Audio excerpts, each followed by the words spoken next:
जे महाराष्ट्राच्या विधानसभेला झालं, जे काल बिहारमध्ये झालं,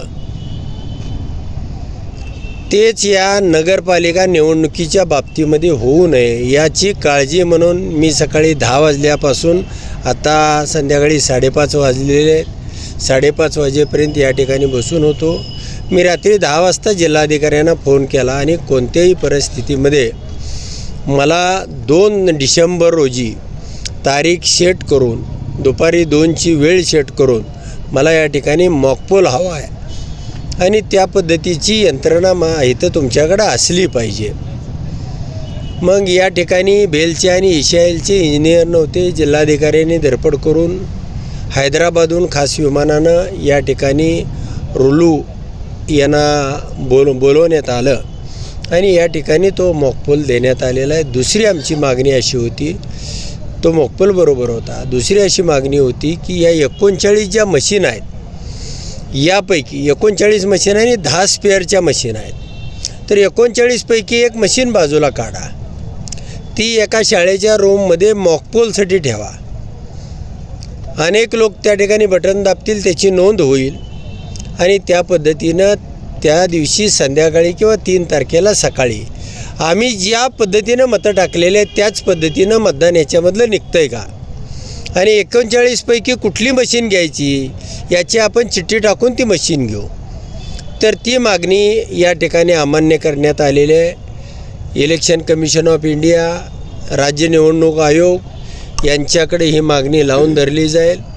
त्या ठिकाणी कंट्रोल युनिट एकच मशीन राहते, त्या पद्धतीनं त्यांनी आता नवीन ही मेमरी चिप तयार केलेली आहे आणि ती 10व्या महिन्यात त्याचं प्रोडक्शन डेट आहे तो 10व्या महिन्यातील 2025 म्हणजे आत्ता तयार करून घेतली त्यांनी।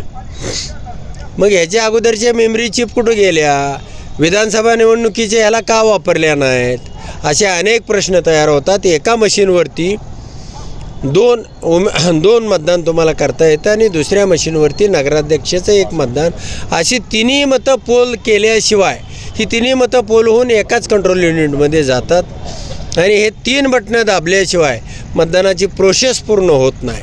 तर अशा पद्धतीनं तुम्हाला 3 बटणं दाबावी लागणार आहेत आणि त्या ठिकाणी या अकलूजच्या बाबतीमध्ये तरी अशा पद्धतीचं ही निवडणूक प्रक्रिया आहे।